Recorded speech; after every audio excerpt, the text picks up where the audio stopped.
When it comes to self-realization, and when it comes to a lot of the enlightened beings, we often call them teachers or gurus. And there seems to be a belief that for somebody to self-realize, for somebody to be the best version of themselves, there has to be, we start off as a spiritual seeker. I'm here to kind of smash that belief, because I was a drug user. I was heavily addicted to drugs. I was homeless. I was abused. I walked through life believing that I was a limited form and that I was a victim. And yet I went to sleep, I went to bed in that state, and when I woke up in Christ consciousness. So the belief of having to be a spiritual seeker, having to get all your ducks in a row before you can start to lead yourself, is only a belief. That is all that it is. And leadership is more of a personal, you become your own guru, because we are always being led from within. Everybody has intuition.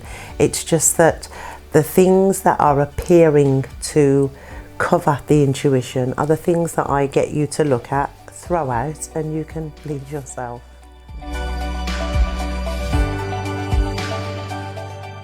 So the leadership programs can be anything up to 6 months. I tend to find that people who come to me have had some sort of awakening, or they've read one of my books, or they've heard my story, and it's inspired them for them to become the best version of themselves. But one thing that I think it's important that I say is that when it comes to leadership, we are all born leaders. Every human being is a born leader, and we're either leading ourselves to the right or we're leading ourselves to the left. It's about empowering somebody to make the decisions on how they want to live their life. So a lot of my programs are based on one-to-one. Because I do recognise that not one glove fits all, but we do have some retreats coming up. We do have some programs coming up where we can work in groups, and again, that can be anything. That can be anything from up to 6 months. I've even worked with clients over 12 months.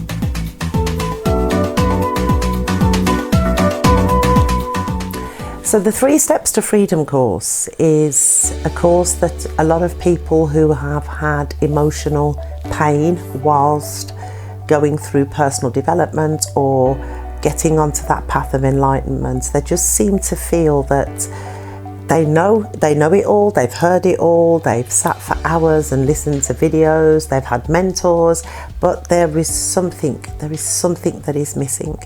And that leadership is leading the mind, the will, and the emotions into success.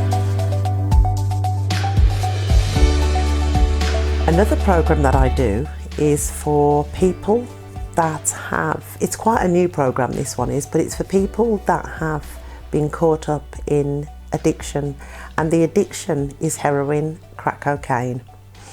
And because I've been there, I have come out qualified because of understanding the whole thing about the drug, what it does, how it makes you feel, the guilt, the shame, the devastation, what it does to your family, and the connection with somebody who's been on that drug.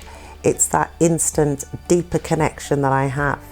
And the work that I do is primarily one-to-one sessions, and they involve the stripping back of the belief around the addiction, the belief around the drug, which does, it actually cleans you from within, rather than having 12 steps or 10 steps. Not that there's anything wrong with steps.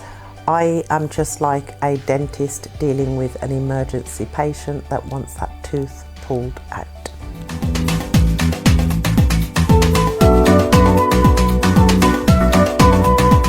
So when it comes to the leadership programs that I offer, it's like a one-stop shop, because leadership well-being is like an omelette. And if you use 6 eggs and 1 egg is rotten, it will ruin the whole omelette. But I do tend to have a lot of clients that come to me for relationship stability, for career, business, how to understand and get the business off the ground, or if it's off the ground, how to move through certain challenges that are faced as a business owner. Another large area is the area of environment. From a leadership perspective, your environment is the foundation of leadership. So if the environment is understood and is in order, everything seems to fall into line with that principle. The principles to success are also part of leadership. Leadership with working with children, having young children, again it goes back to the relationship. Leadership with your health, with your body, with other people, like I said, with career.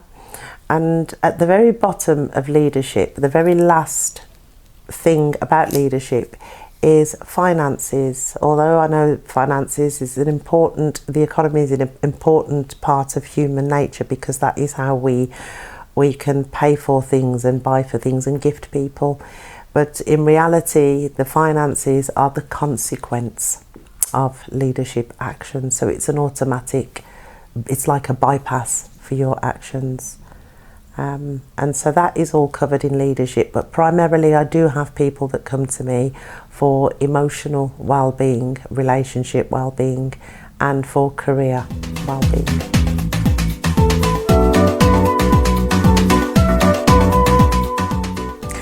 So in 2012, I published my first book, which was called Married to the Devil, and it was a self-healing process. The main reason I wrote the book was to spread the good news, to spread, oh my God, you can get off drugs, you absolutely can come out of abusive relationships, you can go from broken to whole.